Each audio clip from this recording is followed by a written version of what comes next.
Hmm. Okay, good. I don't.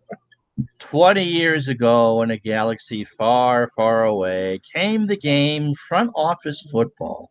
And I believe at the point where I get into this picture, it had been released by EA Sports, had a board that completely collapsed, and then the game collapsed.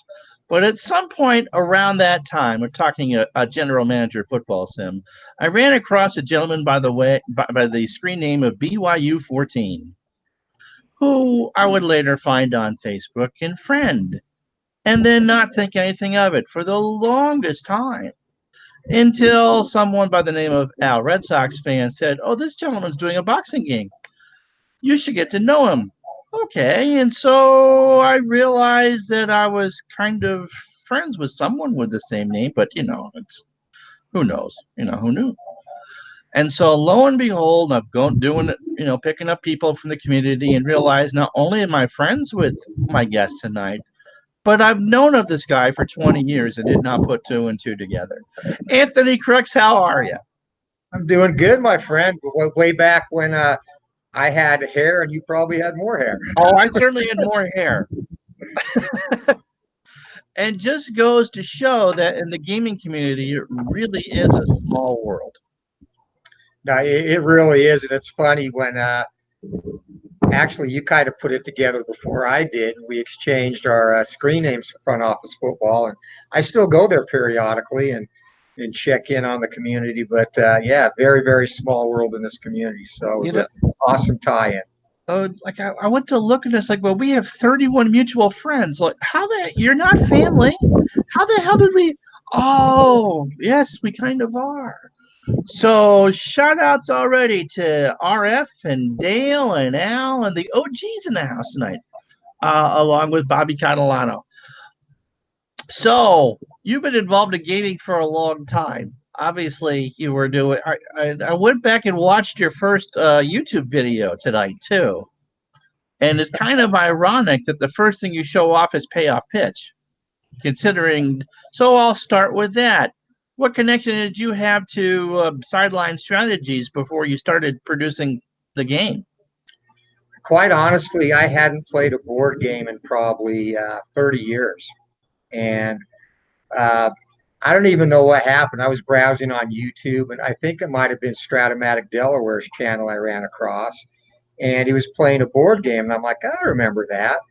And subsequently stumbled across a payoff pitch replay, and that game just looked so different. So I started, and I think it was David Baseball Demos whose channel I saw payoff pitch on for the first time, and the game looks really cool. So I went ahead and ordered it from Joe, and at that point binged on payoff pitch videos to try and learn to play the game. And I finally kind of said to myself, I'm like, why did I get away from this? This is, I'm not a huge video gamer. There's a couple I play, like the show, MLB The Show, I think is an awesome game. Love playing that. And really one or two more here and there. But I'm like, God, why did I ever get away from board game? And so I got that game and then decided I was just actually going to start the channel to do nothing but play payoff pitch on there, and kind of dug out my old strat game and uh, kind of took off from there.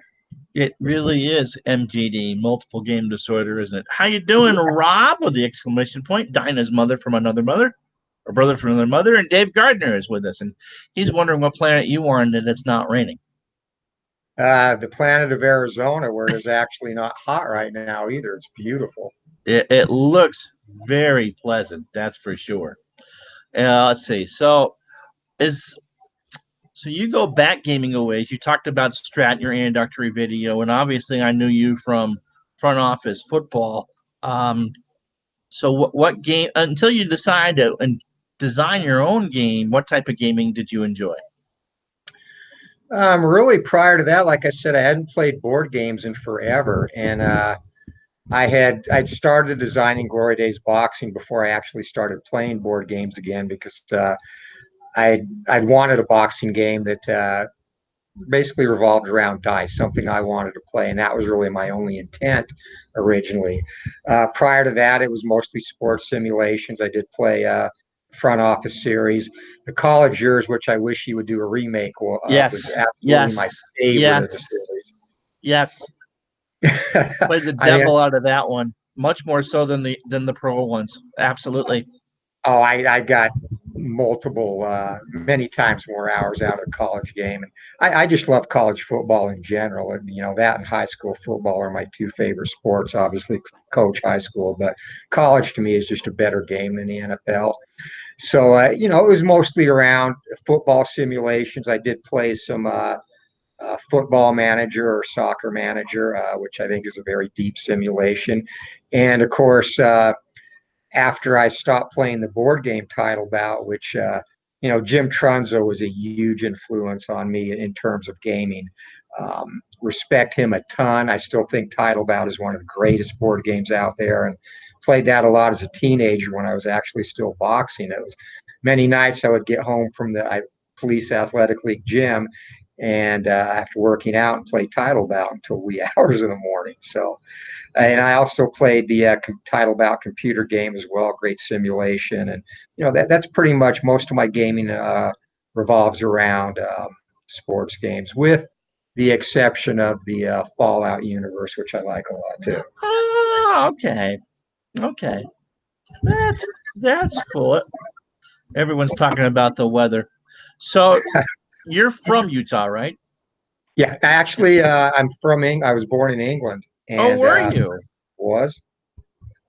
And if you like, I can still talk like this a little bit, mate. Just Oh, a so when did little you come over? throwback. When did you I come came over? I came over when I was 5.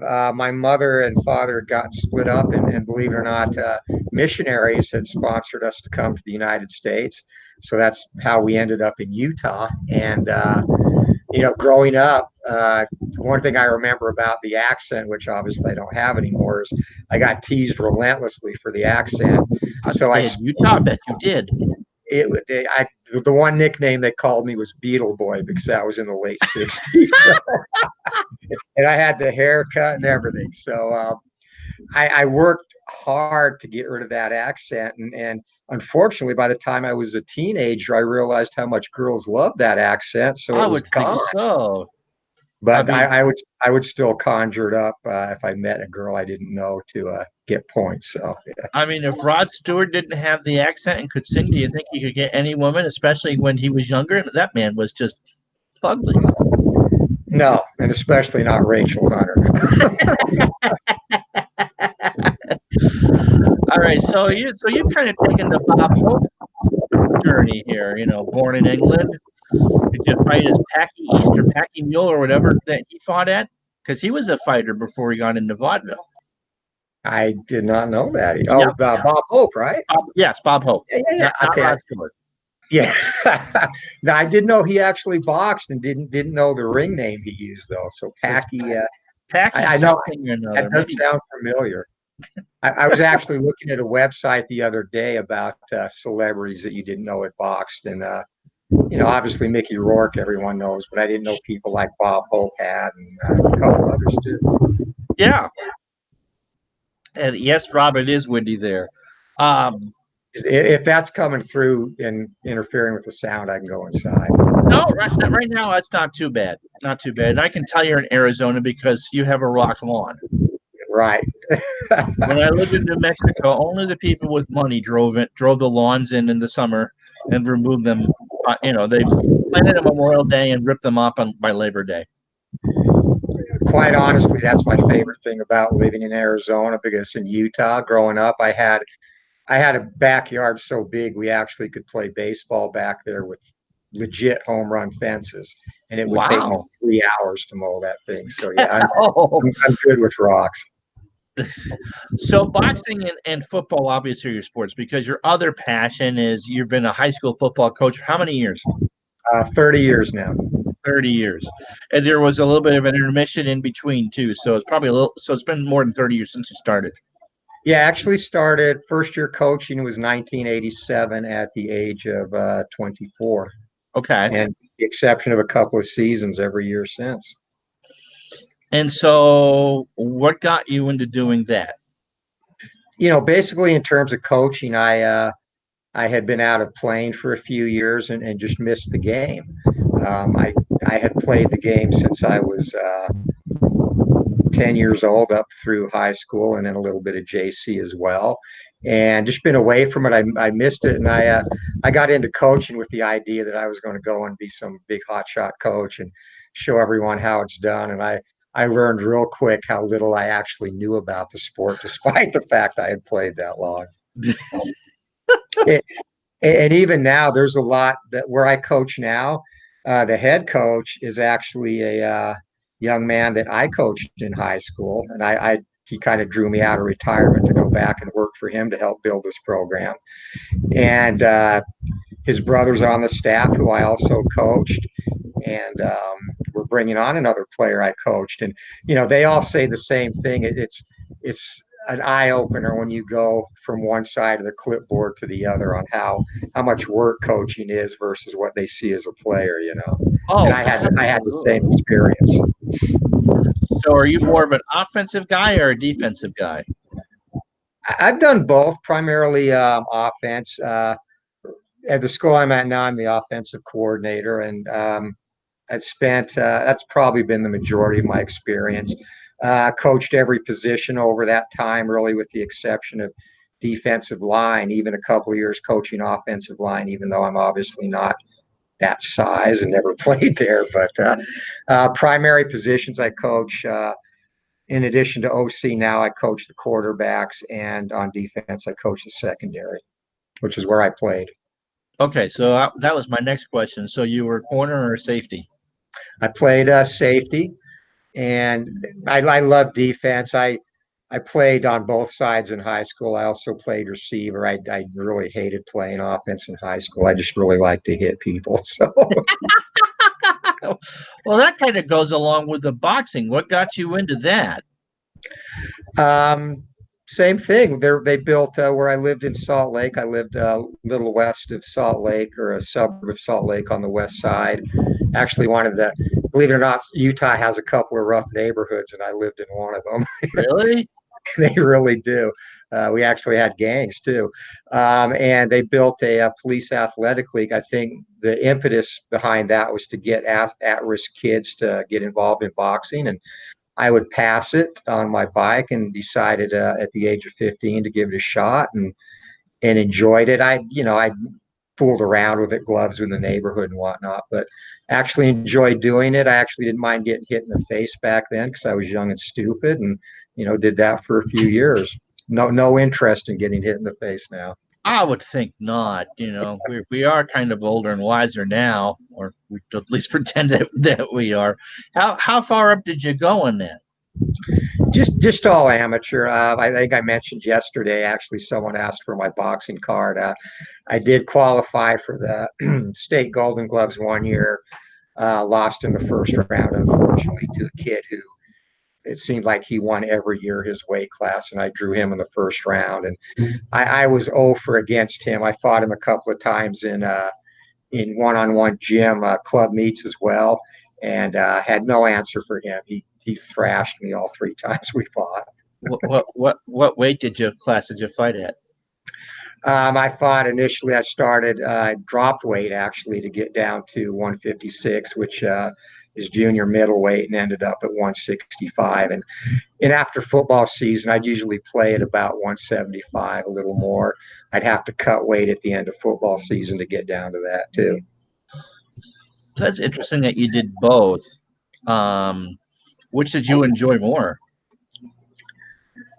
Honestly, football.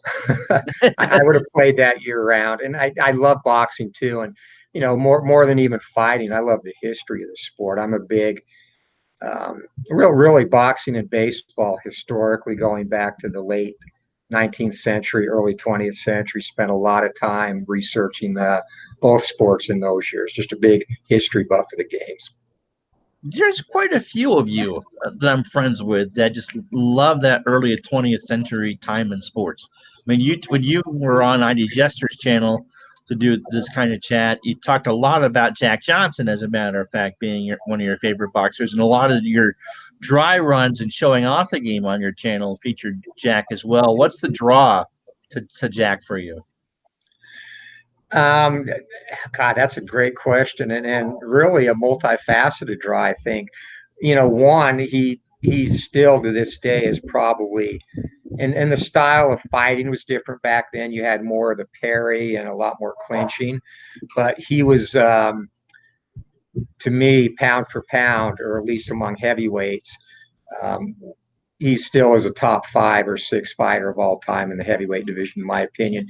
He was kind of ahead of his time, and he really came into his own. He fought Joe Choinski in 1902 and got knocked out in second round, I believe. And it was in Texas, and they both got locked up. And during their time in the cell together, Choinski, who was a veteran and a fighter nobody liked to face, probably one of the better fighters that never held a world title. He actually imparted some of his wisdom into Johnson, and when Johnson came out, he was able to take that and even um, expand on it to become the fighter he was. And so that's one aspect. The other aspect, of course, is he courageous man. He was in a time where obviously society was much more biased against people of color, and to be honest, he just didn't give a damn. He's like, I want to live life the way I want to live it, date who I want to date, go where I want to go, drive the cars I want to drive.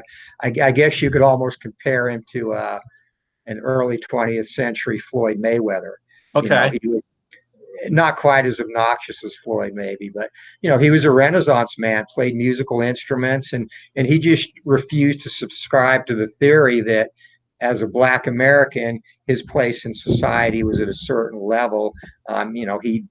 He thought, rightfully so, I deserve to enjoy the freedoms of this country as much as anybody, and that also plays into my I guess a passion of mine too, because if you've seen my wife, I'm married and in an interracial marriage and have kids, and so that kind of comes into play too, because I even in my lifetime, going back at the time prior to 1968, it would have been illegal to marry my wife in 21 states the year I was born. So, yeah, that all kind of ties in together, I guess. But big fan of Jack Johnson.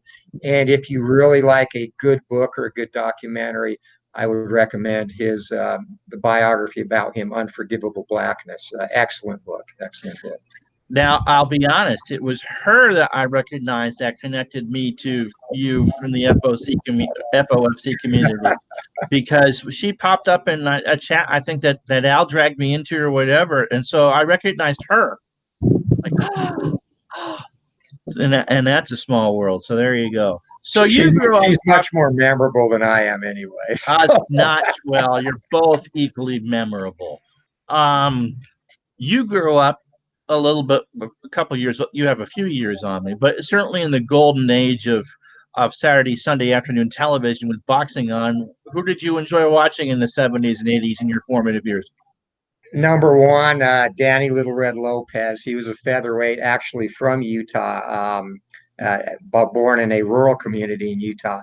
Exciting fighter. He would invariably take a pounding early in his fights, sometimes even get knocked down, and would seemingly always rally to win via knockout. So Danny Little Red was one of my favorite fighters with the Utah connection. Loved Thomas Hearns. Thomas Hearns, to me, one of the most gifted all-around boxers ever to fight. His only flaw as he moved up in weight class became his chin, but talented fighter. He could outbox you or put you to sleep with one punch. Marvelous Marvin Hagler, I loved as well. Ray Boom Boom Mancini, big fan.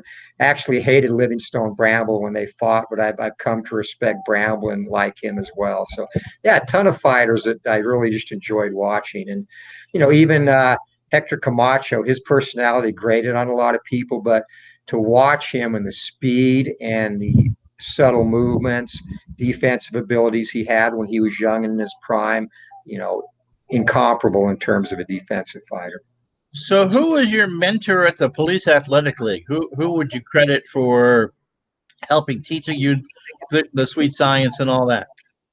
There was a actually professional trainer named Angelo Curley, and I think I've talked about him before, but Jeff Shellberg was a heavyweight boxer. I actually did, I think, in a chat with Al.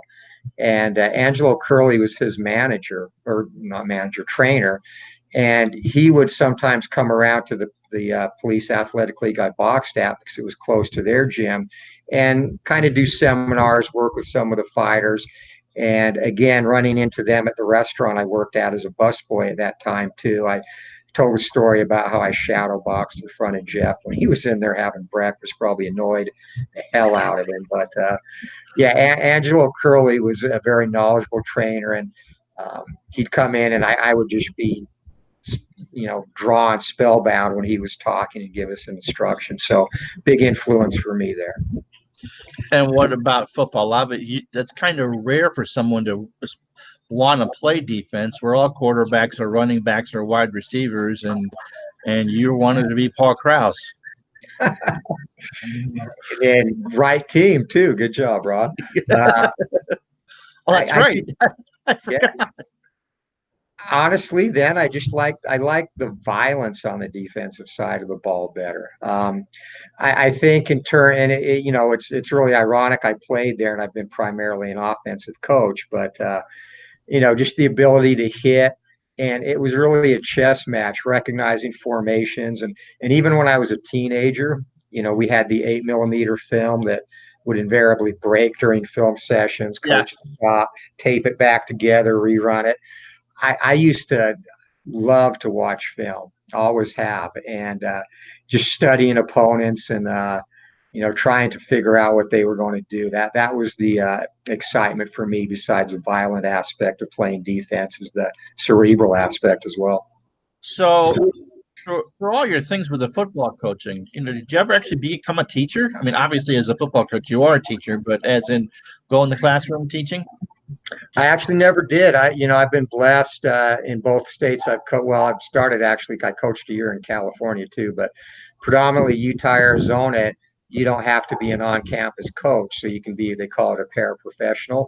Mm-hmm. And I've been blessed to have jobs that have enabled me to pretty much, for the exception of a couple of seasons, coach every single year. So yeah, I thought about it briefly, but honestly, at that point, I was to a stage in my real career where I just couldn't go back and take the pay cut I would have to take as a teacher.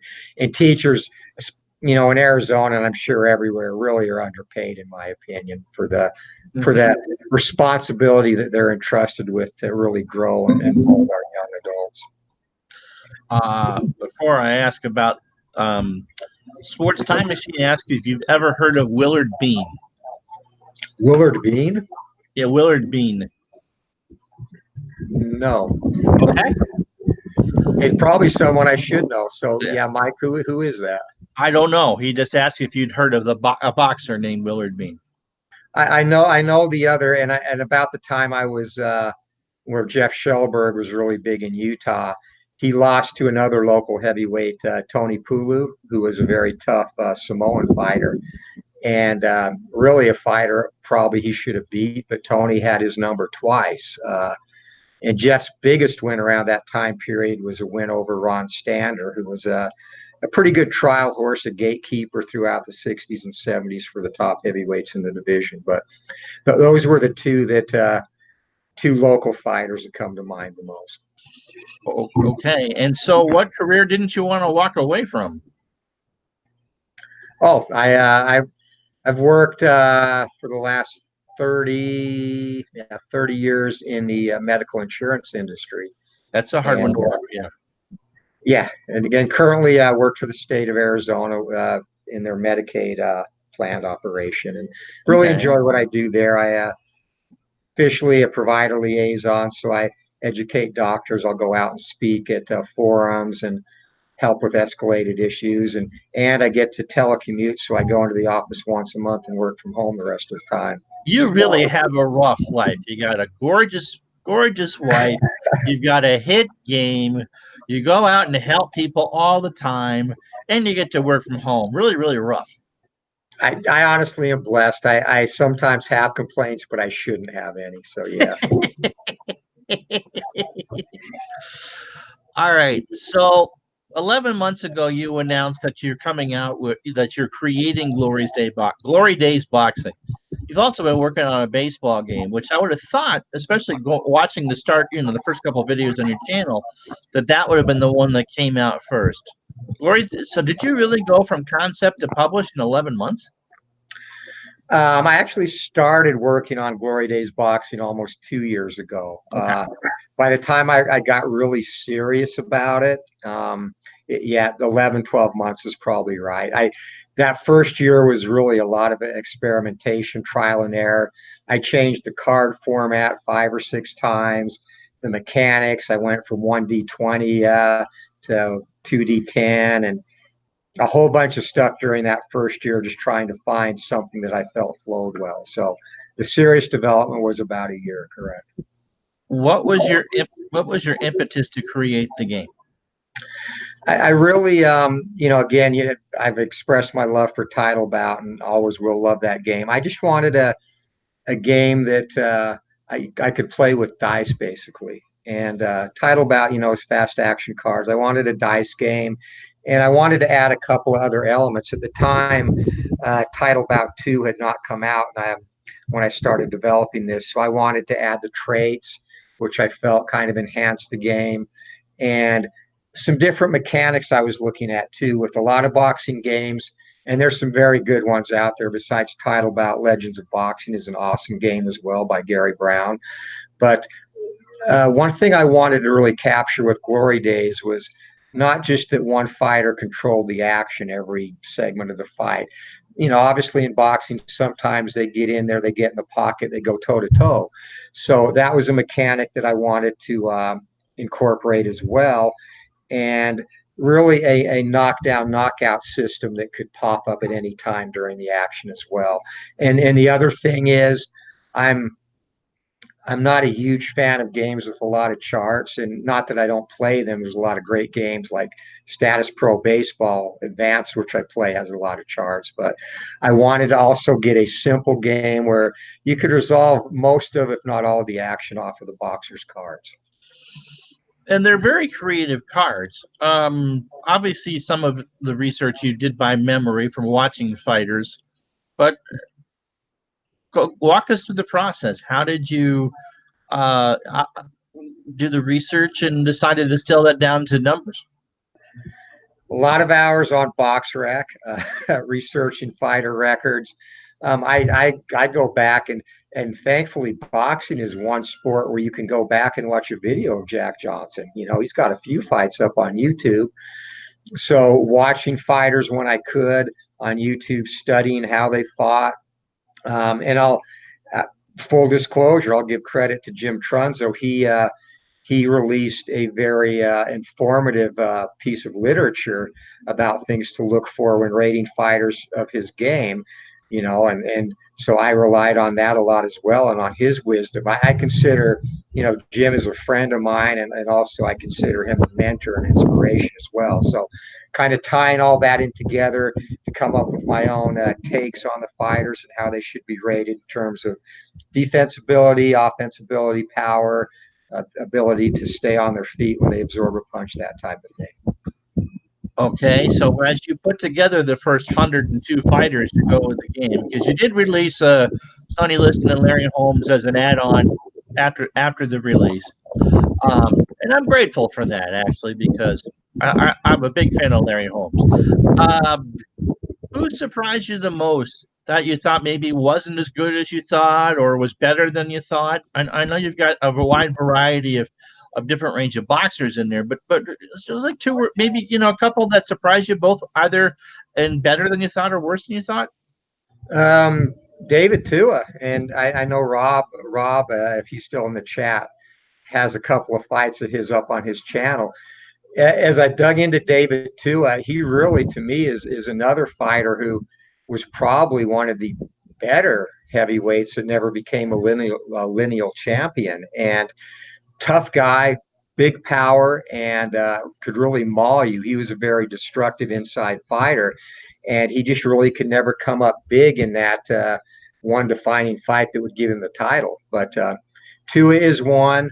a fighter that actually is rated but not yet released is young Stribling, who holds the career record for most victories by a heavyweight fighter, over 200. And he failed in his one title attempt going against Max Schmeling. But those two are two that come to mind. And to add on to the Larry Holmes and Sonny Liston, that was my gross miscalculation releasing this game. I wasn't giving you a hard time about that, but I'm glad that you did have to. We had to wait to the second expansion to get that. Now, and what I was thinking there, and however wrong that turned out to be, is, oh my God, I've got all these champions and great fighters. I go, I need to withhold some good fighters for the supplemental release. So I kind of almost did an eeny, meeny, miny, mo.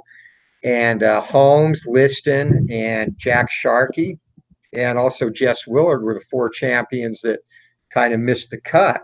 And I heavily miscalculated on how much Holmes and Liston would be missed. So, again, one thing I really, really want to try and pattern myself off of is, giving the people who are trust me enough, because I'm new to the scene. Nobody knows me before this game came out. And I really want to reciprocate the trust that people have shown in me in purchasing this game by giving them something fun to play and giving them what they want to. I think that's really important. So, there I did get some feedback and about those two missing, and I'm like, you know what, I'll release them free, and they'll still be in the heavyweight expansion where you can get the official print cards and whatnot. Right. But I want to listen to the community and give them what they want in a boxing game. I think that's important, and I really try and pattern myself there off of guys like Keith Avalone, who is phenomenal with customer service. Joe Bryan, who I'm lucky enough to be working with on this game, he's distributing it for me, also phenomenal in customer service. So that's kind of the image that or the footprint that I want to follow as well. Rob says that Tua was a huge surprise to him. Yeah, no, he really was. As I got into rating cards, he probably was the biggest surprise, because he really, really is a tough fighter. I mean, he hard to knock off his feet and just a real grinder inside. He was like a more skilled version of Tony Galento. Okay. So what project do you hope to run with your game?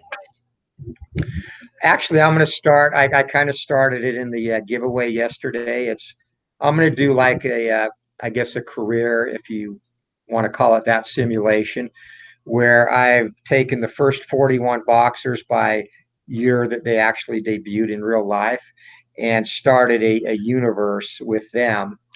And I've got a ranking system where they get points for defeating fighters ahead of them in the rankings. And so that's what I'm going to go with. And obviously you can't do a strict historical replay with only 100 fighters, but this comes close, and it still enables you to have some cross-era dream matchups that never would have occurred. So that's kind of what I'm going to go with, and have fighters retire every year and new fighters debut that haven't joined the game yet.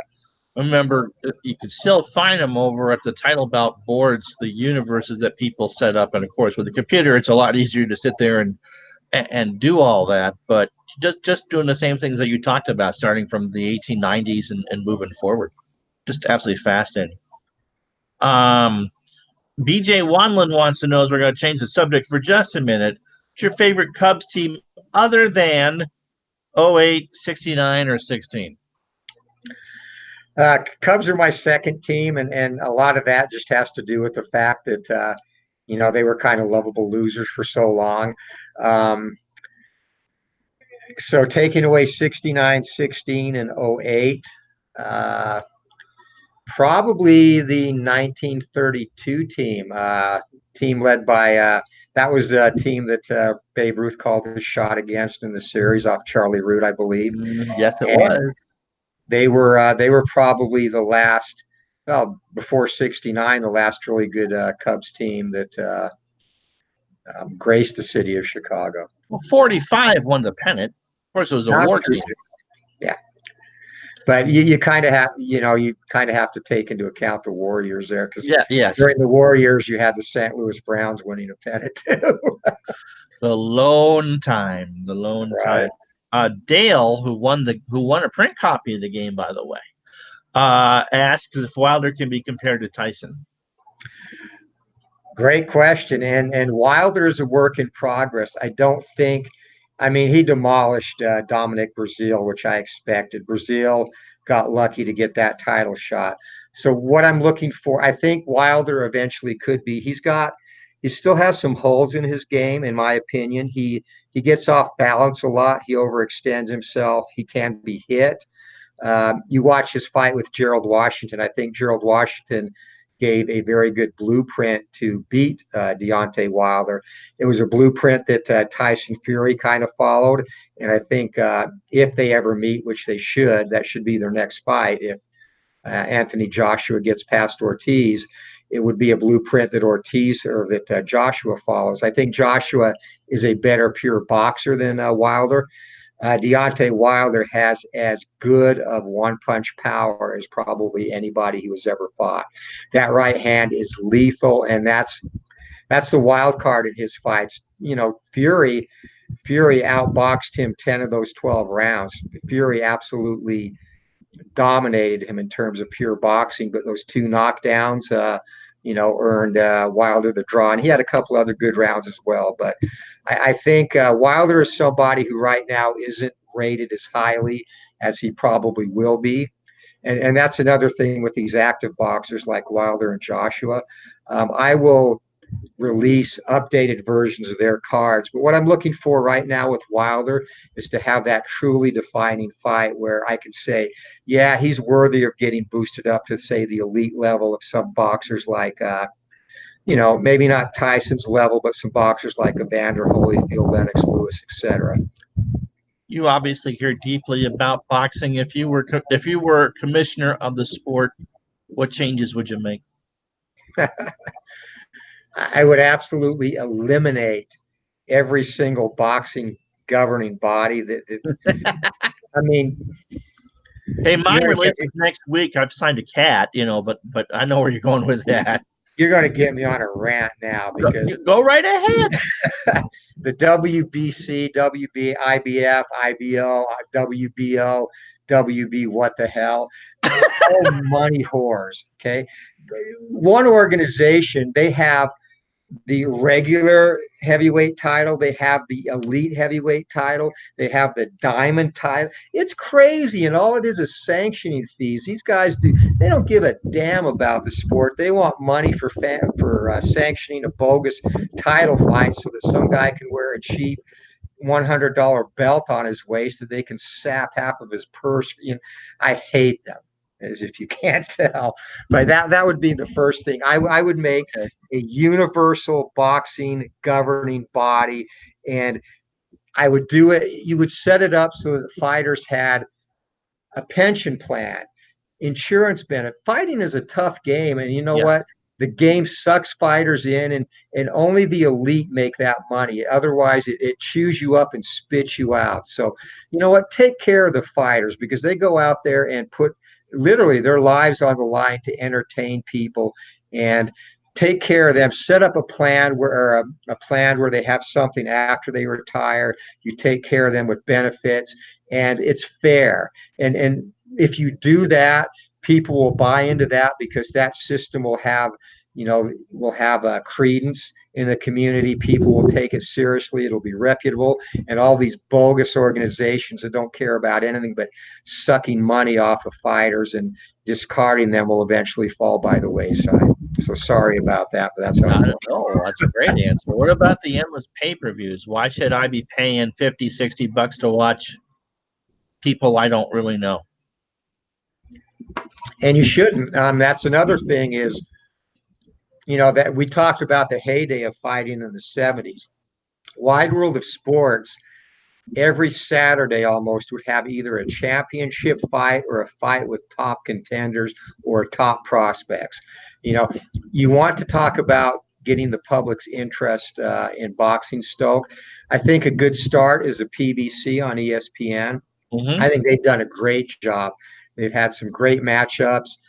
They've got fighters like Keith Thurman has appeared on there. Even fighters that I don't necessarily like Adrian Broner, but he will make people watch because they want to see him get his ass kicked. And Loma's been on there before. So I think we need more of that to get the public back interested in boxing. And I think now is a good time. The UFC, the reason that they gained in popularity, in my opinion, and I respect what they did, is because it was legit, no nonsense. The best fought the best, and it wasn't very saturated at the time. And they've kind of gone down a path now where I think Dana White really has evolved into a WWE mentality where he likes the outrageousness, and that's kind of turned me off. And I also train jujitsu, so I have an interest in martial arts as well.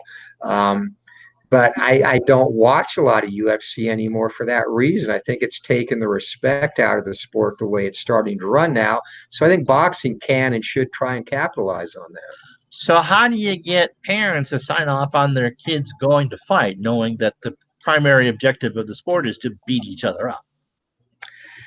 And that's a great question, and that's a tough one. Obviously, especially now with all the emphasis on concussions, and I get it as a football coach too.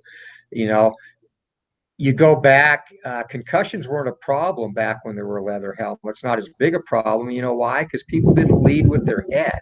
Right. And I think highlights now have kind of glorified that kill shot. And the league, and talking about the NFL, the league has kind of recognized the monster that's been created because these players all want to go in and level people. So now you have the targeting rule, and there's a lot more known about CTE and concussions in general. So the league and college and even high school, you would not believe the restrictions now in high school, which I welcome, by the way. But for me, a kid could have a sinus infection and go into the trainer, and I have a headache and da da da, and technically he would fail the concussion test, and I could lose him for a week. And I'm not. You can't argue with that because I'd rather lose a kid for a sinus infection than play a kid. I know that when I played, I went into probably back into games 3 or 4 times when I had a concussion. Back then they did that ammonia, the smelling salts. Yeah, smelling salts under your nose, and you jolted awake, and you were still really out of it, but you were, alert. So they'd send you back in the game. I know for a fact I have one game in particular in high school I have no memory of because I know I was concussed in that game, and to this day I can't remember what happened. Wow. That's scary. I remember watching a Cowboy game at the end of Troy Aikman's career. He would just take too many shots to the head because he wasn't very mobile. But he's doing the smelling salt thing. This was 98 or 99 or somewhere around there. And he's waving it under his nose, and he turns to the person next to him on the bench and he says, "Isn't this supposed to work?" It's kind of scary, yeah. Yeah. But, to answer your question, I think and ironically, MMA is probably safer than boxing just because the area of the glove that hits you, the knockouts are quicker. You don't take punishment. When you're getting hit with, 8 or 10 ounce gloves, it takes a lot more to deliver that shot that short circuits your brain. But I would tell parents there, in amateurs, there's a lot of safety rules in place. The kids have to fight with headgear. Right. And it is a great sport to build confidence and teach you a little bit of self-defense, and much safer than obviously professional boxing. But, that's a decision that those young men and women can make when they get to that age. But, amateur, I would encourage I wouldn't discourage parents from letting their kids participate for that reason, that they do take safety very seriously. What kind of community is there for amateur boxing in your part of the state? I'll be totally honest with you. Where I live, I don't know of any. Downtown, because I live in a suburb west of Phoenix. Downtown Phoenix, there's still a few old school boxing gyms. The gym where the Carbajals came up, Michael Carbajal, flyweight champion. Yep. Gyms down there in the inner city where they still have outreach programs for kids. But quite honestly, amateur boxing in Arizona is really not big right now. Yeah, we used to have Golden Gloves in here in Vermont till about 3 or 4 years ago, and there just isn't any interest, and you can't get. I'm like, what? You're going to hit me in the head? Yes, that's the point. No, you're not. Okay, but Vermont's it's all changed since I've grown up. What You know, about? and part of that too is there's so many other options for kids. I mean, in Arizona especially, club soccer goes year round, club baseball goes year round. They have youth football leagues that go year round, which I'm not a fan of, by the way, because football is such a rough sport. You need time off for your body to heal and regenerate. But nonetheless, they have that. Due in part to the success of UFC, like the academy I train at, their kids jiu-jitsu program is huge and very successful. So a lot of kids are getting into that as well. So going into to the football, which have coached for a long time, kids more prepared, less prepared. What kid walks on to a team today? What's the difference between now and 30 years ago? Depends where you're coaching. Okay. When I was at Westview High School here, which is a very solid 5A or actually 6A program now on the west side of Phoenix. We had a great program. I was there for 15 seasons and helped build that as an assistant. Coached in a couple of state title games, and that community was very football oriented. And in youth football now, especially the training, you just not anybody can walk out now and, hey, I want to coach this little league team. You have to go through certifications. You have to obviously be CPR certified, go through concussion protocol training. There is a lot to go through as a coach that makes you not only a better coach, but makes you better prepared to make sure the kids are safe and taught correct techniques. So I would say at that school, the kids that came in, a lot of them were very fundamentally sound, and it was just a matter of taking them, enhancing that, and giving them a broader understanding of the game, the schematics and whatnot. Where I coach now is an inner city school, and it's not about winning games there. It's about building, character, building young men. Right. We're not going to win a lot of games there, and I know that. That's not why I'm there. I'm there because these are great kids that were dealt a bad hand in life, and they deserve an opportunity to succeed as well. And kind of our focus with those kids is to help build them. But when they come out, and the school I coach at too is a very high Hispanic population.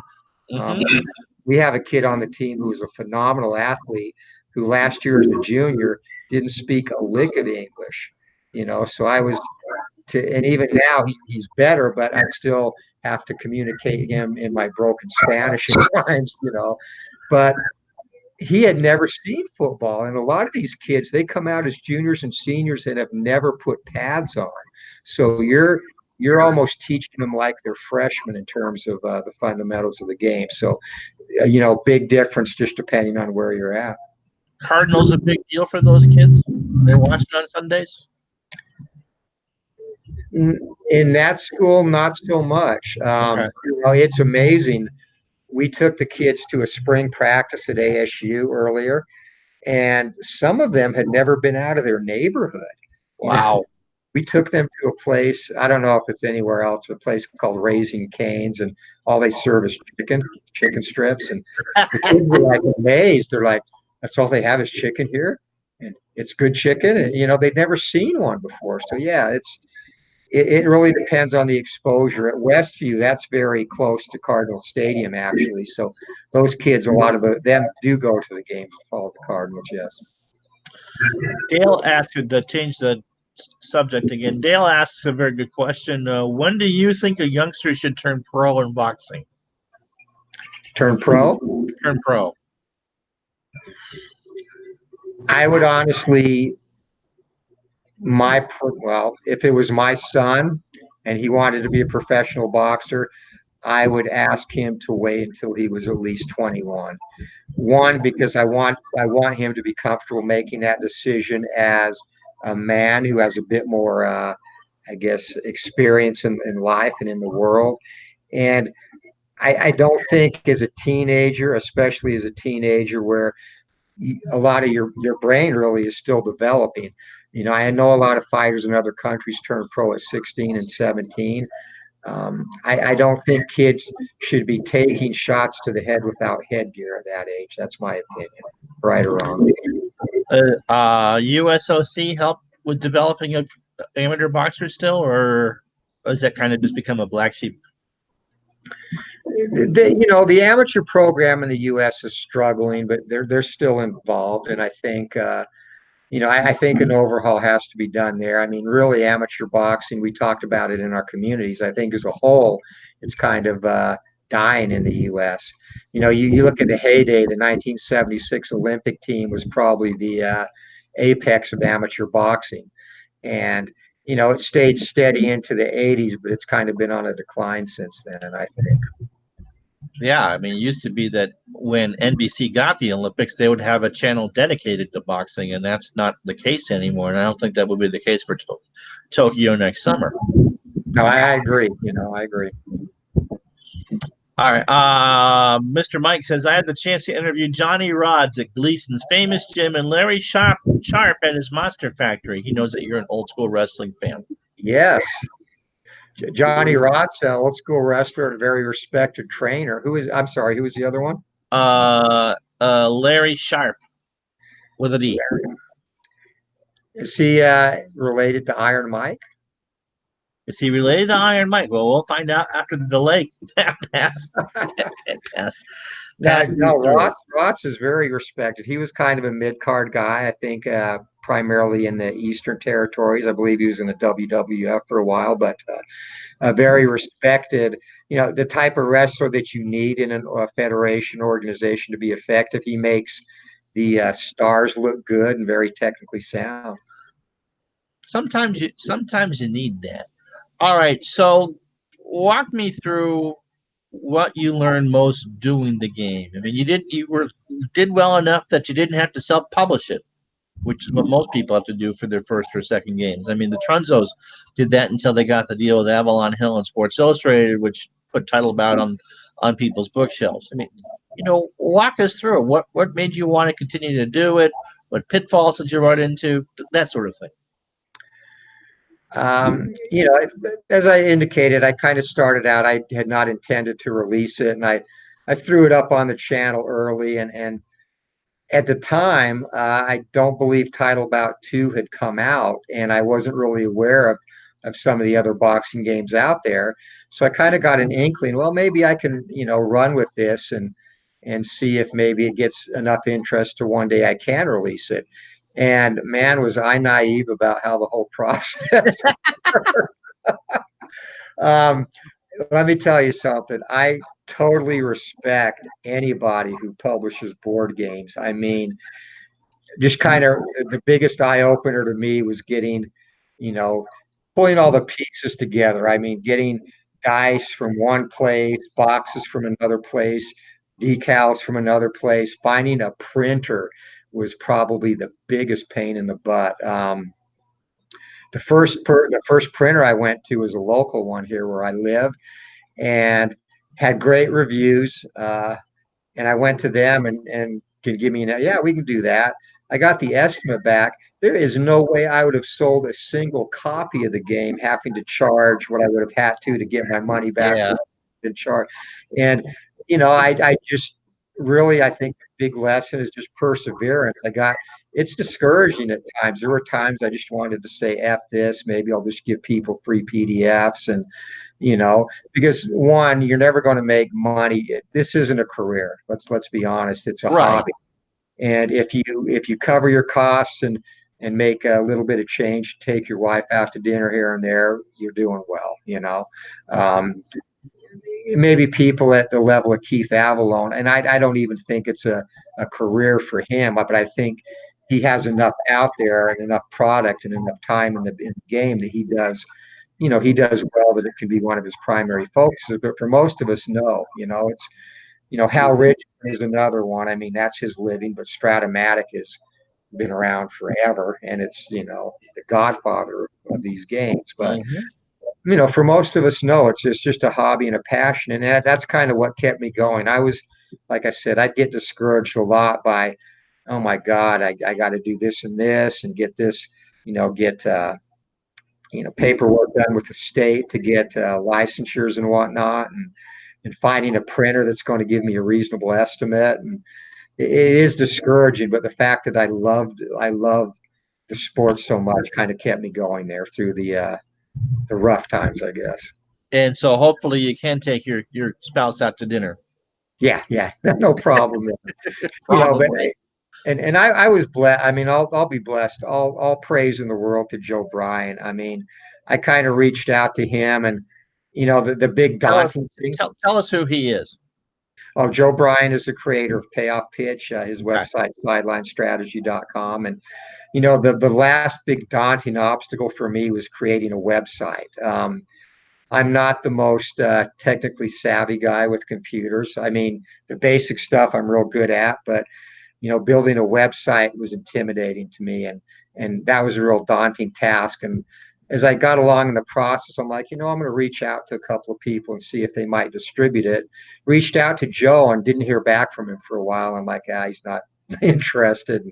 He just had been busy and neglected to respond, but he did respond and expressed interest. So we talked quite a bit, exchanged quite a few emails, and very, very fortunate. I relied on him a lot, picked his brain on the process, asked him a ton of questions, and he was very open, very willing to assist, and can't express enough how much I appreciate his help. Without him, honestly, it never would have come to fruition. So big shout out to Joe, all the respect and love in the world for him for helping me get to this point.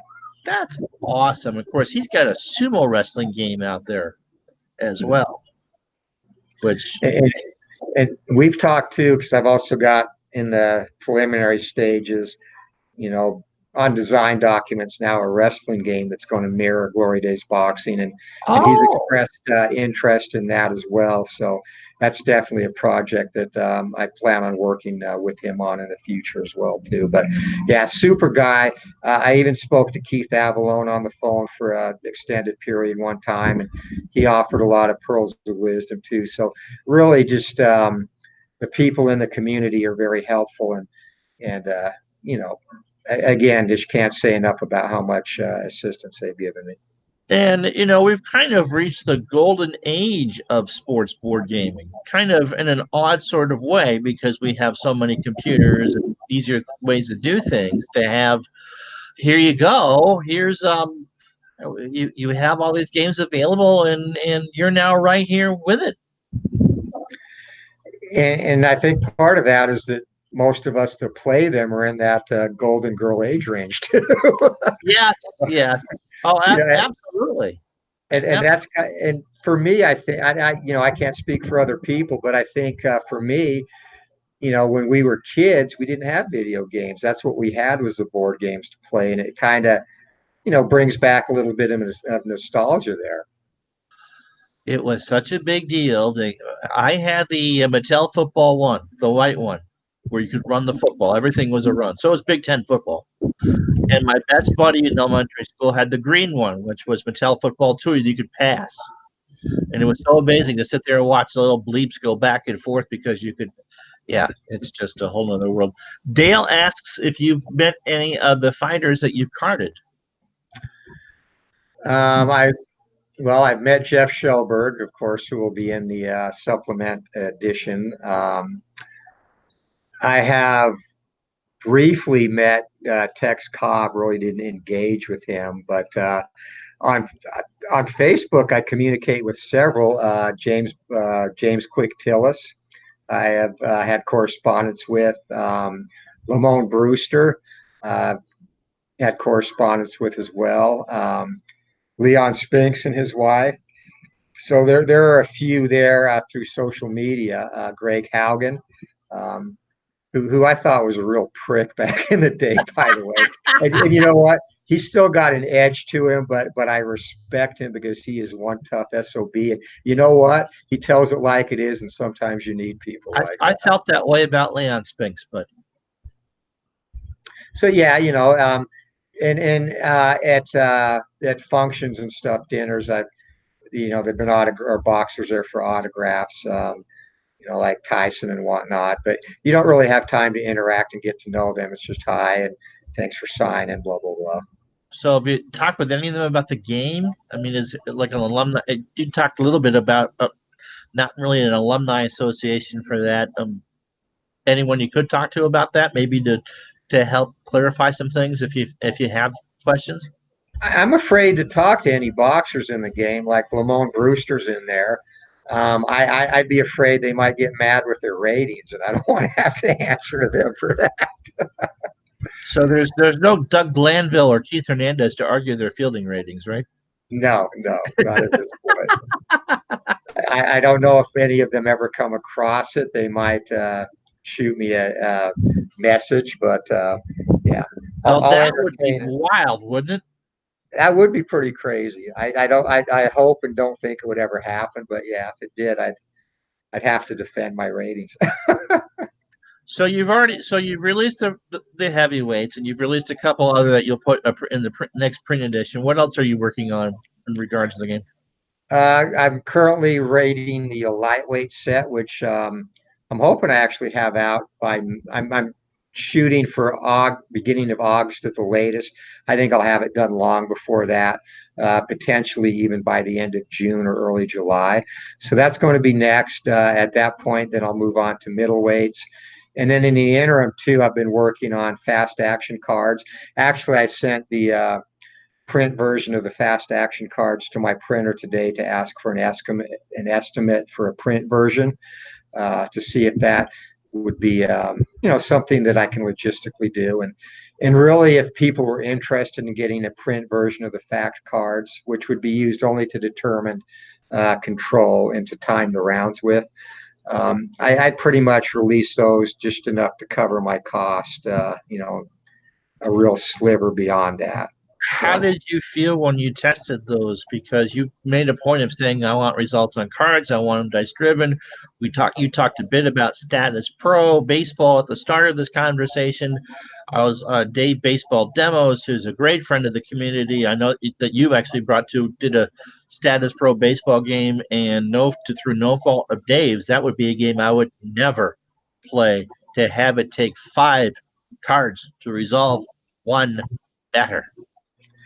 And when I play that, I kind of do a combination of cards. I do all dice to get the results, and then just use the cards for the fielder, who the fielder goes to on outs and whatnot. So I think, and it's like the way I play payoff pitch too. I do dice rolls and fast action cards for runner advancements and error checks. So I think there's a place for fast action cards. And with payoff pitch, I like them a lot more than I do the charts. I think it helps the game flow a lot better. And that's kind of what I was looking at with fast action cards for Glory Days Boxing. The only thing that would be on there, and they'd be about the size of a business card, would be, red 6, blue 2. And there'd be a bunch of different variations of that. And all you would do is you'd sort out 9 cards, because the round is 9 segments. So I think using those in conjunction with the dice roll would actually help the game maybe go a little bit quicker, because it would eliminate those dice rolls. So flip a card, roll the dice, flip a card, and when you get through 9 cards, the round's over. I like that. Clinton Park says hello. Dale asks another good question. Where's Rocky? Now, so would you ever release like fictional boxers like Rocky Balboa or Apollo Creed or Clubber Lang? Or I actually haven't thought about those specifics. I do have I have all the names of the fictional universe heavyweights and middleweights already designed, and actually I'm adding friends of the community to the middleweight set if they want to get in on that. So I do plan to release a fictional set. Have not thought about doing anything like movie related, like Rocky or any other boxing movies at this time. I throw a meat spitter. Meat spitter? Not going to bite your ear, but I will throw a meat spitter. That's cool. One of the things, especially in the title about computer release, which I know that the Trunzos don't have anything to do with anymore, was you talked about the story that made it almost impossible to create universe and age people, and that is a role-playing thing, since I know that from your and mine past history of the front office football thing was a big deal. Is that something you could see yourself doing at some point, or On the cards and dice version or computer version? uh, well, whatever one you'd want to do? Could you do it with cards and dice? I It would be real rudimentary. I'd have to really think about that because the main thing with cards and dice is you couldn't really release career stage fighters. That would be cost prohibitive. So you'd have to come up with an easy system to where, say, when a fighter's in the beginning of their career, you make this adjustment. And that would probably be with the ring general stars. You'd reduce X number of ring general stars to show that they weren't really at a point in their craft where they could control the action in the ring. And then as they get towards the end of their career, some things that would change. Their chin ratings would get a little bit worse. Maybe their offensive production would go down. But there would have to be an easy way to track that for the gamer to where, they can maybe make a reference on a score sheet and, rather than having like 4 different cards for Muhammad Ali. So, that's something I have to put a lot more thought into. The kind of role playing version I have now, which we talked about, is just very simple and doesn't really take into effect any changes in ratings. Bud W asked a good question. Have you thought about blank cards where the purchaser could rate their own fighters? I'd be more than happy if somebody wanted blank cards. I would give them both blank PDF Excel file to work on, and even give them a blank if they wanted to do the 10-up print and take it to a printer themselves. I would give them the print version of blank cards too. I have no problem doing that. Did you just kind of hint that there's a computer version? Kind of. Actually, the way this early in the development process, this was actually going to be a computer game. Some things fell through, but I've reconnected with that programmer and we're very early in the process discussing it. But that is potentially a possibility. And it would be based, again, it would be pretty much a direct translation of the board game. And maybe we could potentially throw some career aspects into it. But too early to comment on that second part. At the very least, hopefully we can maybe get a computer version of the board game. But that would be the toughest thing, I think, would be to implement, would be a career thing. It hasn't really been done before. It took several versions of front office football to even come close to getting that right. Um, is there enough market for that sort of thing? And that's the other thing with the development time that would take. You have to look at, what's the interest going to be. And, initially I was going to work with Wolverine Sports, if anyone's familiar with that. They put Gary Gorski, yeah. Yeah. And he's very, he's basically just likes career oriented games. And so that was what the initial product was going to be. And at this point I have some ideas. It would be difficult with a boxing game because there's so many intangibles that don't apply to other sports. But I think it's something that could be done. And that you mentioned title bout, that still is being worked on. Paul, who is with PISD, who does the interface, the GUI for right for Out of the Park, and also worked with Football Manager. He is still developing that game. I don't know how far along it is, but he's 7 years. It's been a long time, and he's still plugging away on it, going very slowly. So that's still in the works, actually. I would have thought that was abandonware at this point. I mean, I got a license reset like 5 seconds after I asked for it. Yeah, now I check in. I check in every 3 or 4 months. I actually know someone who's helping him beta test, so I kind of pop in and look at it every once in a while. But yeah, I think it's still a ways away.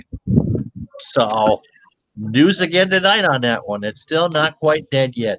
Now you've showed off on your channel. I didn't watch, but you've done Glory Days baseball as well. How close is that? What's your thoughts about that? pretty much all your gaming time, I'm sure, now is the boxing. Yeah, I'm focused on boxing short term. The baseball game is actually fully developed. The mechanics are finalized, the card layouts finalized. So if you watch the last couple of games of the 1978 World Series replay I did, that really is the final version of the baseball game. The thing with that though is rating baseball seasons is very time consuming and don't have any complete seasons rated. So that's what's prohibiting that from being anywhere close to release at this time. And your partner has a fantastic baseball game already out. Yes, and that's the other thing too. That has gone to the back burner. I mean, number one, Joe has been awesome to me. I wouldn't even ask to have him carry a competing baseball game. And, I think it would be in a term disrespectful to push that at this point in time. So I'm going to focus on boxing, then go to wrestling. And then when baseball is ready to go, I will look for another venue to do that where it doesn't interfere with Joe's product. What about football? You've obviously had years and years of experience of it. You love the game a great deal. Um, you especially know a lot on the defensive side of the ball, which is, have you ever thought about doing something like that or a coaching simulator or anything along that line? I do have a football board game here right now. It's on paper. I've thought about how I would like to do it. The big thing with football is so many of the football games take quite a while to play out. And what I'm looking for is, again, simple team cards where you can get all the information to have good variety and a good realistic simulation, and not have it take an hour and a half or 2 hours to play. It is the longest of the four to play cards and dice So, for sure. so I have ideas, but working on that, I would like to get a football game that could be played in an hour or less, and that's what I would shoot for there. And quite honestly, I would do college before I would do NFL because I just like the college game better. Obviously, a big BYU fan. Very, yeah. If you ever ran into Robbie Bosco in a store, you'd be the only one to know who he was. I would, and I actually have a history with Jim McMahon. We played against each other in high school. Really? Are you the reason why he has to wear sunglasses? Did you deliver that hit? That was actually a fork in the eye, but I think his brother did. But no, he was a senior at Roy High School. He transferred from California. He was a senior at Roy High, and I was a sophomore. And we actually beat him his senior year, but I got in on defense as a sophomore. I was on special teams, and I got in about probably 3 or 4 plays on defense, and no balls came my way, so I can't say I picked him off or anything like that. So how in the world does Jim McMahon, party animal that he is, get into BYU? he was a hell of a quarterback, and back then there was no internet, so he could get away with his shenanigans and not get caught. He wouldn't last there now. He'd be kicked out of school. But and to expound on that, because we lived fairly close to each other at that time. I was a sophomore. I moved up to Salt Lake before my junior year, but he used to race. He had a Dodge, a Challenger, and he used to race that on weekends. And my buddy's older brother had a Camaro. So I got to know him away from the football field, going with my buddy's brother and riding in his car when they would race. And so I actually had a couple of times drank beer with Jim McMahon when we were in high school.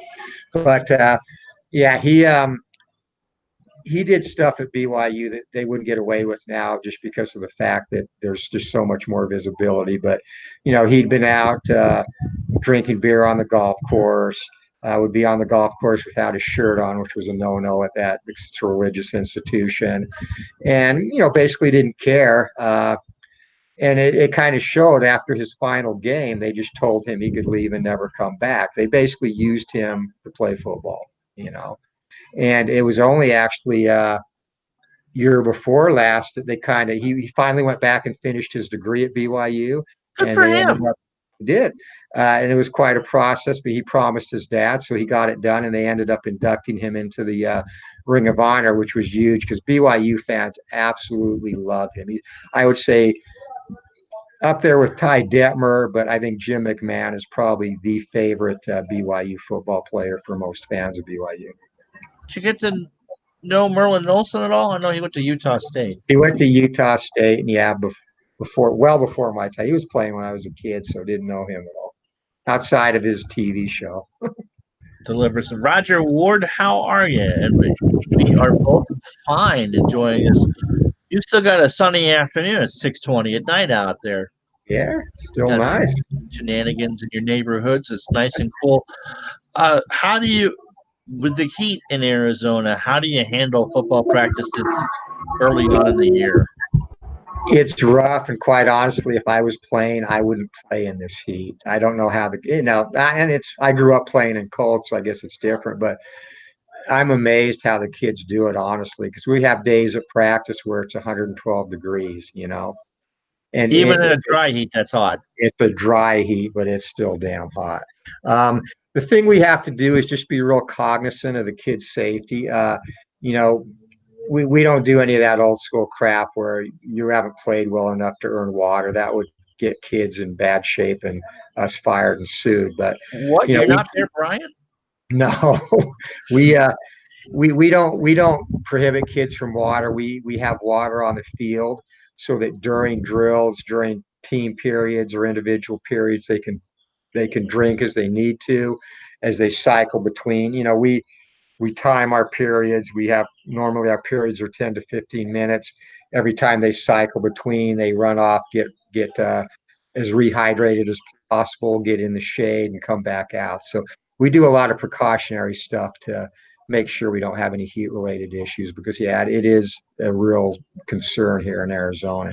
You And know, we play even when we open the season, the first couple of weeks, we open August 23rd this year. that's It's going to early. be, yeah, you would think Arizona would open later, but it's going to be 110 on our at opening kickoff, our first You game. played night games? Yeah, it's we play at 7 o'clock at night, but it's still well over 100 degrees early in Yeah. the season. I lived in Las Cruces for a year and a half as a kid. And so you do get used to the dry, 100 being 80, Yeah. here in Vermont. And I would take 105 in Las Cruces over 90 in Burlington at any point, but hot is hot. And football is an exacting sport. So I'm amazed. And for people who join late, it's not like Anthony is coaching high level kids here. This is much more of a teaching how to play a sport type thing as opposed to going out and winning state championships. Is that fair to say? Yeah, the school I'm at now, absolutely, that is correct. Mm-hmm. And you know what? Quite honestly, I mean, I talked about it in my chat with ID Jester. My best memories of coaching really have Tell nothing tell to do that with story sport. because that was one of the most remarkable things I've ever sat and listened to. The Ross story. We had a kid, Yeah, or I had a kid that really had no business at all playing. Always out of breath, no conditioning, couldn't complete a lot of the drills, and I was actually afraid of contact for him to the point where I would move some of our heavy hitters behind in line, or I'd find a reason to talk to him. So another kid, I was seriously concerned he would get hurt, and was kind of waiting for him to quit. And I've never encouraged a kid not to play or to quit, but at a point with him, I pulled him aside. To make a long story short, I pulled him aside and asked him why he was playing the game. He told me because I have to, and I thought his parents were forcing him to, and they were nice people, so I didn't really see that in them, but I was concerned. And you know, you don't have to play. Your parents making you. No, it's for my brother, and Michael, why were you playing for your brother? And so his brother was the athlete in the family, and he went on to tell me that right before Christmas, the year before he decided to start playing, his brother had been hit and killed by a car. And so this kid who had never played any sports in his life, as a tribute to his brother who he loved so much, um, was coming out to play for his memory and to do him proud. And I mean, I still get kind of a little emotional talking about Yeah, him. But, just the heart. That personifies so much more than just the sport, the heart that kid has, knowing that he's overmatched and knowing that, asthma and whatnot, not in condition to still go out day after day, not miss a practice and do that in memory as a tribute to his brother's memory. And, he went on, he went on to play at a different high school, but I kept in, I went out and saw him because we were out of the playoffs, and I went out and watched his team because I had a lot of former players there too in the playoffs, and he was still there his senior year, hadn't gotten on the field really except in garbage time in high school, and even when he played for me, same. But he stuck it out the full 4 years, and I gave him a huge hug and just told him how proud I was of him. And that's what football is about. It's those moments, and that really give you the true reward as a coach. I could give a damn about winning a game when you have kids like that yeah, are inspirational. yeah. No, and it's still just as remarkable a story the second time I've heard it than the first time I've heard it. You must have similar story, maybe not that dramatic, but from what you've said it from the kids that you coach, what you get in August must look a hell of a lot different from what it does in October and November. Progress and just kids being able to give themselves some confidence. Yeah, well, and even now, we finished spring ball last week. Where I coach, and just there, again, the level that those kids are at, a lot of them in terms of their knowledge of the game. I was so proud. You know, we, like I said, I'm offensive coordinator. We run wing T offense, which is not a simple offense if you're familiar with it. It's very old school, and a lot of high schools don't run it anymore because the spread is the rage. But it gives us the best chance to compete because you can tailor your game plan and your system around the kids you have. So we run that, but it's very complicated, especially for linemen. And they have It's to a pull it's up. a it's a four back set, right? It's a quarterback and three Mhm. running backs. Yeah, and it's based on a lot of deception and misdirection, being able to threaten multiple points of attack on every single play. Army will And run it once in a while, guys. If you're trying to think of it, they've run it in the last 5 years. So I'm sorry. Army, Oh yeah, Army will run it. if you want to get a good, and the service academies, and they run more triple option than true Delaware wing T. But if you want to get a good idea of the deception and the basic schematics that are similar to that offense, watch a service academy play, Navy and Army especially. Yeah, go ahead. I did mean to interrupt. No, but we didn't really hold back. And part of what we have to do to make ourselves competitive is we just not don't line up and run at people and out execute them or out athlete them. So we installed a lot of shifts and motions and a lot of different things like that gets the defense looking at things other than their keys. Mm-hmm. And kids picked it up great. I mean, we were the head coach was like, man, I don't know. I go, just trust me, the kids will learn it. And we got them doing it, and they looked really good at the end of spring ball, and they soaked in a lot. We threw a lot at them, and it's really heartening to see kids, especially a lot of them that have very minimal knowledge of the game. And sometimes that's better. They're a sponge. They soak it up. Right. I mean, if you were a fan of the modern game, you're familiar with 3, 4 wide receivers, maybe a tight end, and certainly it's the quarterback out of the pistol and nothing. Yeah, exactly. And and they don't know any of that stuff. So the key thing is that you can't coach them like you envision a traditional coach, like screaming and ranting. You have to be patient. We're very low key. I raised my voice once during spring ball, and that had nothing to do with execution. It was because kids behind, when we were doing team, when we were doing our two huddles, were goofing around and not focused. And that's really one of the few things that gets me pissed off. But if you take the time, be patient, explain, and understand that they're going to need a little more time to learn, they'll pick it up, and they did a great job. But you must find that at this point in your career much more rewarding.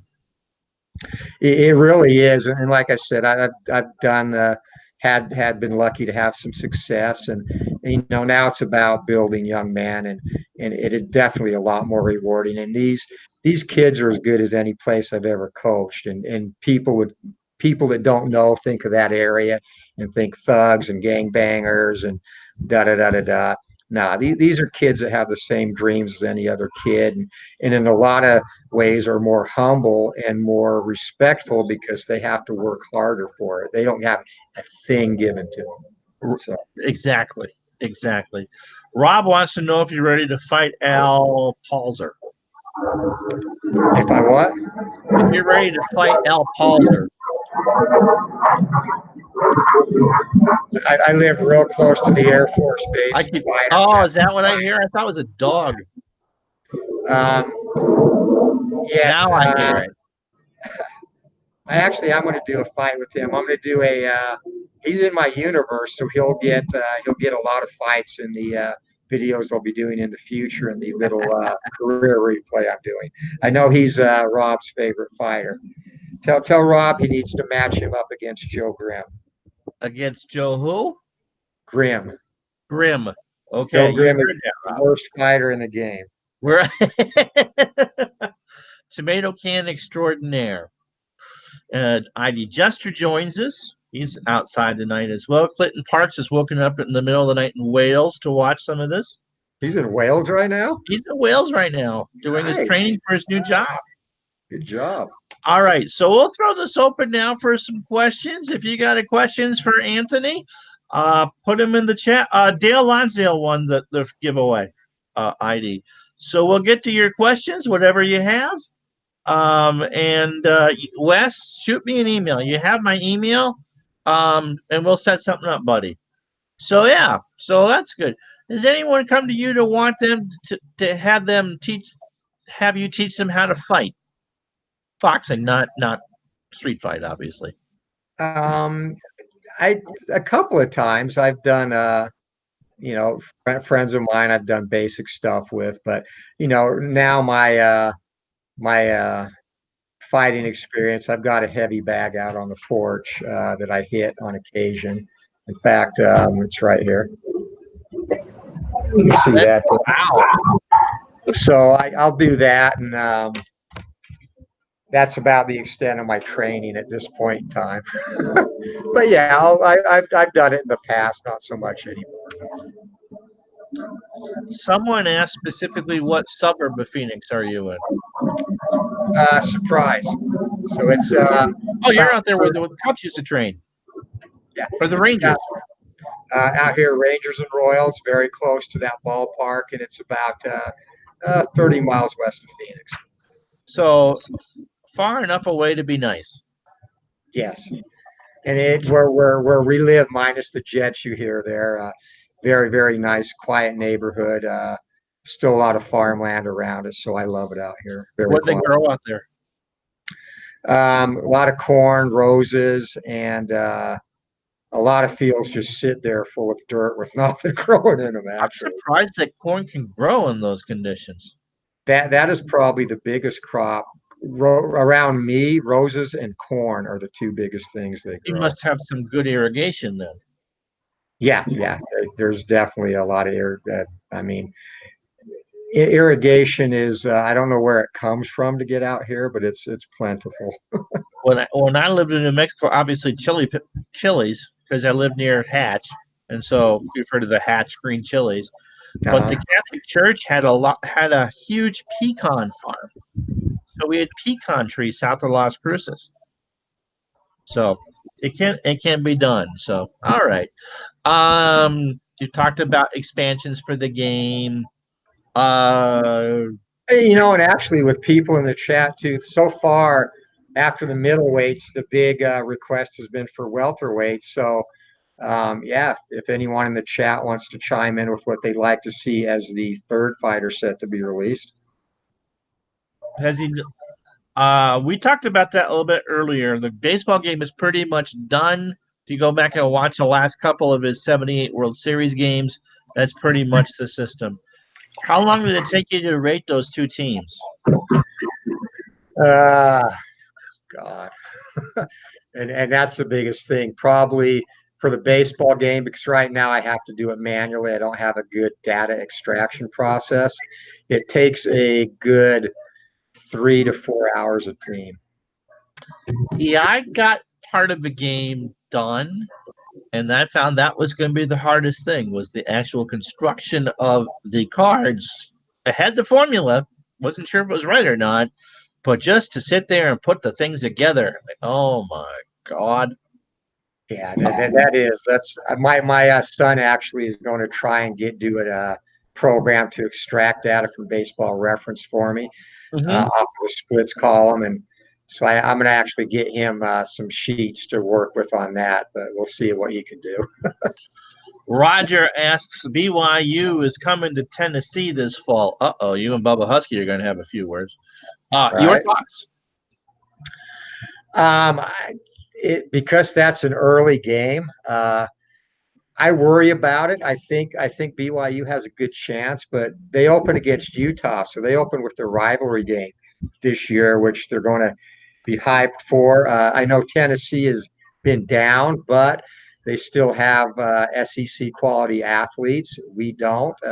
We did get a transfer from South Carolina at running back this year, Tyson Williams, who we're counting on big things for. I think the advantage BYU has, they have basically their entire offensive line returning, and their offensive line was very young last year. A lot of sophomores and freshmen playing and starting, and they are potentially very good. True freshman quarterback took over last year, Zach Wilson. He went 18 for 18 in their bowl game and was lighting it up toward the end of the season. The big concern with him is he had off-season shoulder surgery, but very poised individual. He reminds me a lot, actually, of John Beck, just a little bit more athletic, but can throw the ball well, very mobile in the pocket. So with a year under his belt, I think the offense will be very good this year. Defense, we have some key pieces to replace. Sion Takitaki got drafted third round by the Browns. Sideline to sideline linebacker. They moved him around a lot.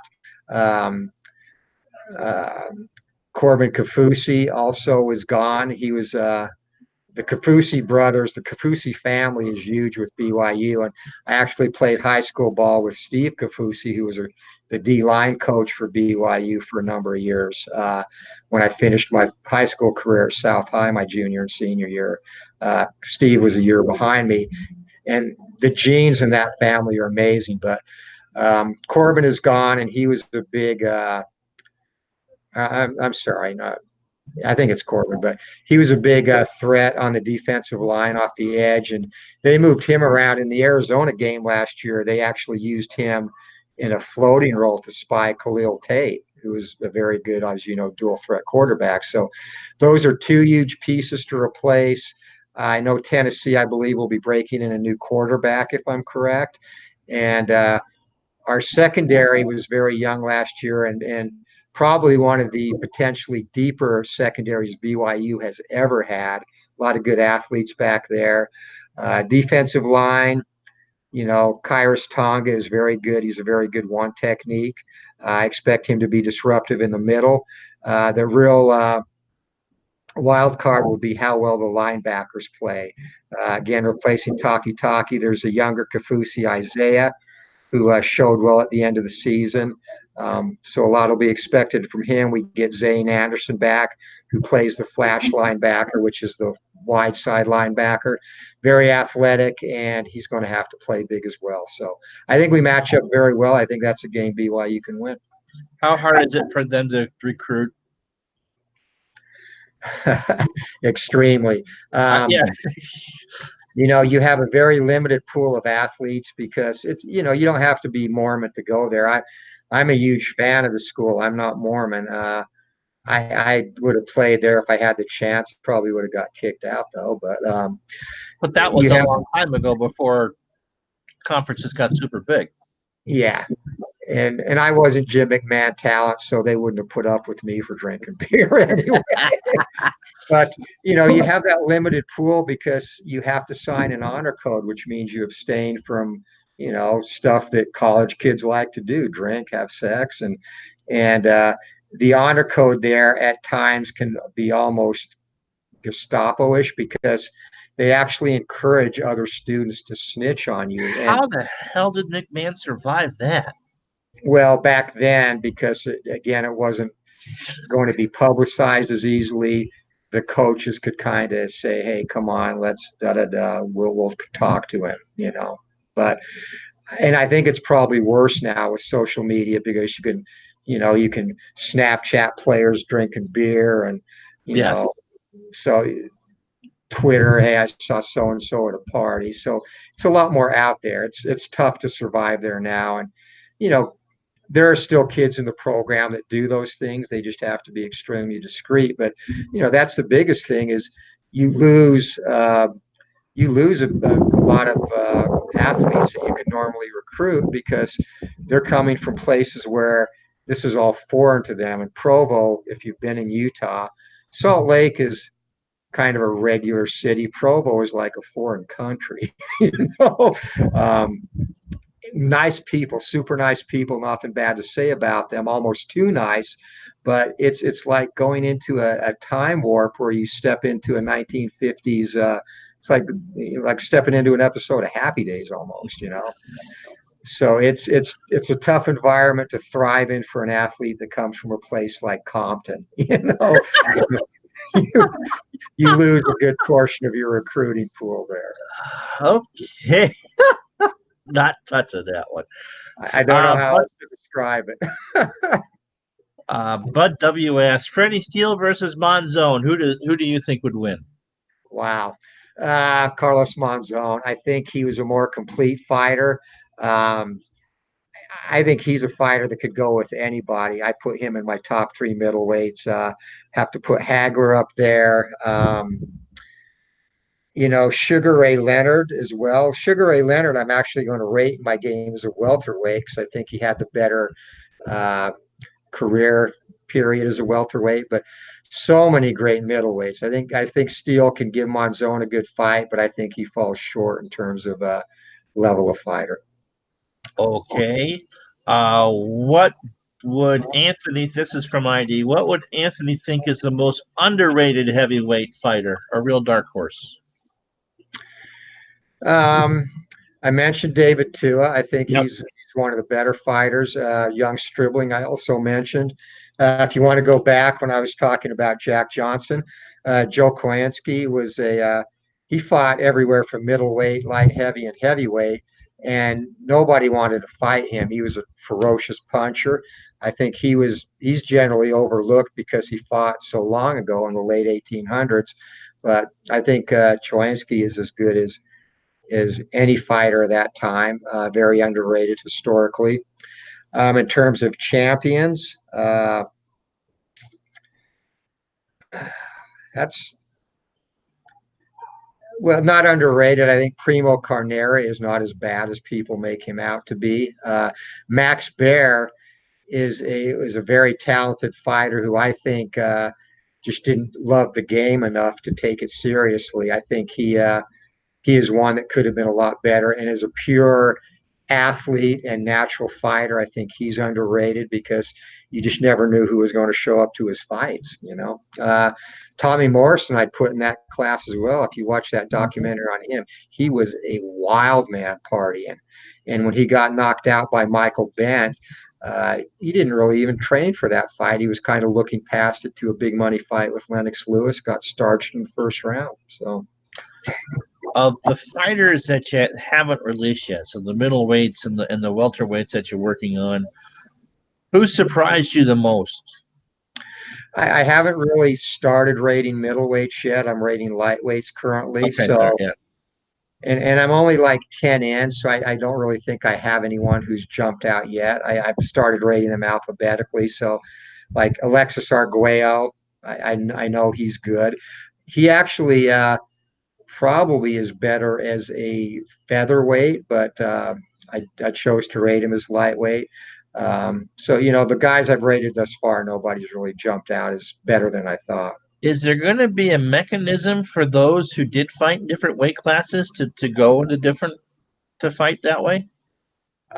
Two things there. I'm actually going to release as a supplemental release. I will release fighters in different weight classes. An example there would be, Sugar Ray Leonard, who fought also as a middleweight. Obviously, Floyd Mayweather Jr. has fought in multiple classes. So there's going to be that, and I haven't really thought about a system on how to adjust fighters moving up at this point in time. Just off the top of my head, they would probably lose a ring general star or two. Their chin would probably go up or get worse, and their power would go down because, especially moving up, you're not going to retain the power and you're more susceptible to knockout. Tommy Hearns is a great example there. If he had fought Iran Barkley as a welterweight, Iran Barkley would never have knocked him out. He fought him as a super middleweight, and Barkley was able to stop him twice, even though Hearns is a vastly superior fighter. The chat's talking about that Ken Patera went to BYU. The only Ken Patera I know was the punter for the Seahawks, and they're talking about a wrestler. Ken Patera is actually BYU, brother of Jack Patera, the Seahawks coach. Oh, yeah. So he actually didn't really uphold the standards of the school after he left, but super nice guy. The AWA used to come to Salt Lake City to the old Salt Palace, and I have two run-ins there. One, I spit at Mr. Saito after a match, and it was funny. I was drunk and stupid, but there were a lot of people around me when I spit, and just as I spit, it seemed like the sea parted, and he turned to look at me and literally watched my spit hit him, looked back at me, and he was pissed. Yeah, I would be too.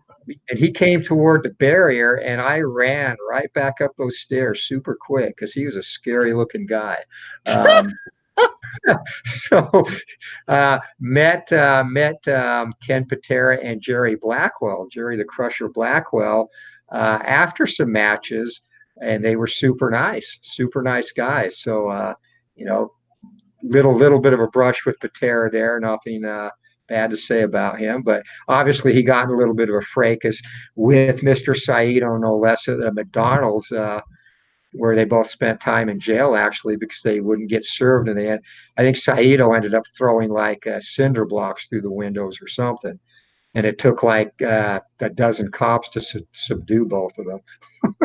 Clinton says you shouldn't spit at Uncle Harry. And Patera was a legitimate Olympian and is in the weightlifting Hall of Fame. Yeah, Patera was a legit strong guy, and probably I could see why it took a ton of policemen to subdue him, because he was legit strong.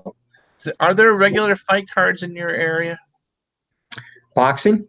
Yes. Not so much. Or wrestling.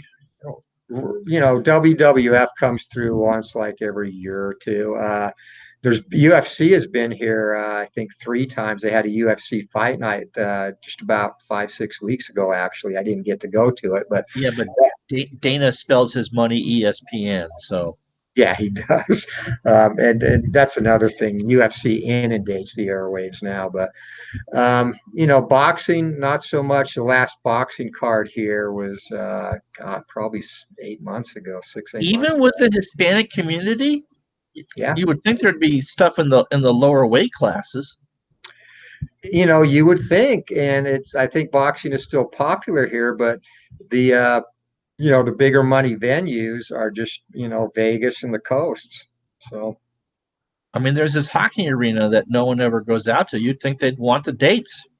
The Madhouse of McDowell, yeah, they I think if there was a local Phoenix fighter, like UFC wise, Henry Cejudo is a local guy here, grew up in Maryvale, so he's always going to draw here. But there's really no there's a couple of prospects from Phoenix here, but nobody like when Carbajal was champion. Right. Carbajal would have fights here, and they would sell out, and he would train here obviously too. So I think it's just a matter of getting a high profile fighter from Phoenix, in the national spotlight Yeah. again. Yeah. Clinton asks how you would rate Gamache. Joey Gamache. Probably I would give him a rating of solid in the game, meaning a gatekeeper contender type, not an elite champion level. You caught me off guard. I was taking a sip. I thought. So a couple more minutes to ask your questions. How did you get involved with front office football? How did you end up in that community? It started. I don't even know. I had stumbled across Out of the Park. I've had every version of Out of the Park baseball since version 1. When it came in a little CD that the mailman bought. Oh, I think 2 was the first one I got. And I believe in the forums on that, someone had mentioned a football game. It was later after the initial release of Out of the Park that a guy was working on Jim Gindin. And so that kind of led me, if I remember correctly, that led me to the, front office forums. And again, purchased the first front office football, but then the college years, and that was a game I really fell in love with. I think that was a CD game as well, wasn't it? I still do have the CD of the college years in my closet. I don't have a CD drive to run it on, but I still have the CD. Thank you, Al, for the kind words. So yeah, I got involved right around the time that they were the EA release, and they were pretty much forced to start their own board. They were thrown off the board that they were on, and I played in several out of the park leagues. I was in the Real World Baseball League, and I was in the Japan League with Marmel and Schmitty. Okay. And Brian Sikowski and Charlie Swagger and Dr. Sack. Dr. Sack. What didn't he?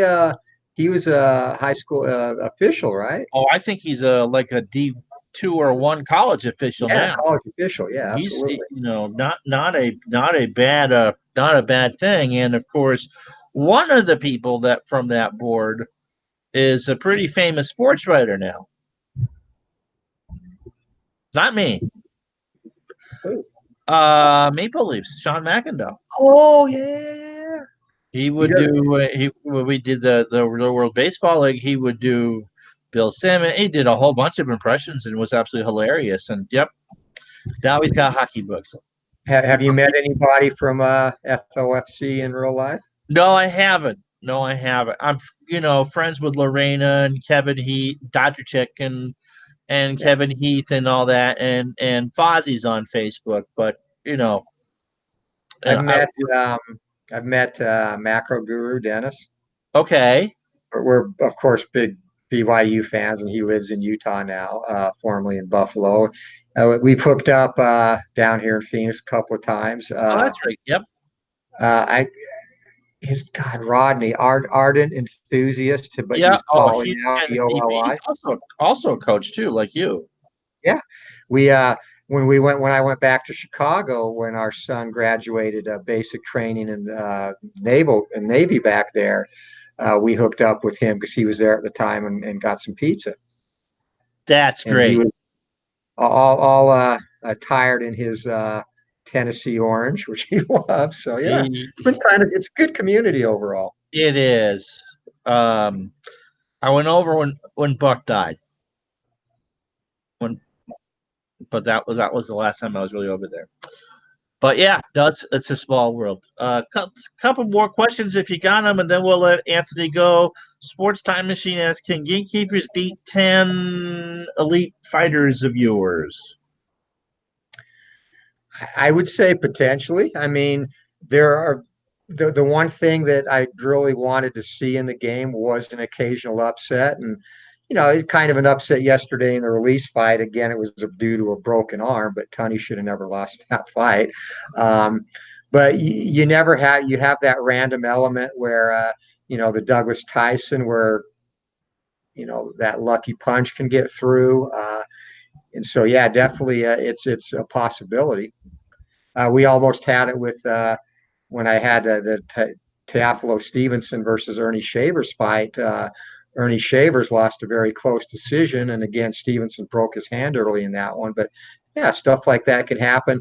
Also, there's things on the rare event chart where a flash or lucky event could come up that could result in an upset too. So very possible. So before we go, how far are you along with the wrestling game? What are you hoping to do with it? With the wrestling game? Yeah. It's probably about at least 6 to 8 months away from testing. Okay. Current wrestlers, historic wrestlers. I'm not a current wrestling guy. This game would be based primarily on what I think is the heyday of wrestling, and again, I think a time period that fits our age demographic well too. The territory days, 70s and 80s. Like I sent Rob, if he's still in the chat, I don't have chat up, but I sent him a prototype of my Harley race card. Just to look at, because he's going to help beta test the game. So, a lot of guys from the 70s, 80s will probably go up into the 90s. I love ECW too, so there'll be some ECW wrestlers eventually. But the initial release will be similar to the boxing game. It will be 100 wrestlers from the glory days of the territories, if you will. Okay, and of course, George the Animal Steel will eat the turnbuckles and scare me like he did when I was 3 years old. Yeah. God, it just. All right. So if I don't see any more questions, Anthony, thank you so much for being on. The name of the game is Glory Days Boxing. You can get it in a box version, which I believe Al and Rob have unboxed on their channels, and of course, you can get the PDF as well. Tell them where you can get it. You can get that at sidelinestrategy.com, the website of the also makers of Payoff Pitch, Joe Bryan, and does a great job. And I actually, after this chat, have I think 3 or 4 orders I have to go and fill and get ready to go out tomorrow. So that's awesome. It really is. And I just want to, again, give a great shout out to the community. I mean, I'm honestly surprised at the support and the feedback the game has gotten. I'd hoped it would get a good reception, but it's really exceeded my expectations there. And I truly appreciate the comments and the feedback I've received. And thank you also for the support for everyone as well. Well, it's well deserved. It really is. All right. So when should we expect the first expansion? And again, lightweights, I'm looking before August, and if things go well, I've got about 10 of them rated so far. I might be able to get it out by the end of June or very early July. Oh, nice. And prior to that, I actually will have a PDF of fast action cards available for those that want to try them versus the 2D6 rolls for round control or segment control. Excellent. And Al's working on something that should help me be able to play the game easier too. So, got to find out what he's going there. But I will promise, as soon as I figure out a way to do that, I will put a fight on the channel. Tomorrow on the channel, Pittsburgh and Philadelphia at lunchtime, Tuesday and Thursday games as we go back to 1982 again. Thanks so much to Anthony for coming on, and Glory Days Boxing. Nice Facebook group for that too. If you're on Facebook, you should join. And so I'm Ron Juckett. He's Anthony Crooks, and I'll talk to you tomorrow. Have yourself a very good night.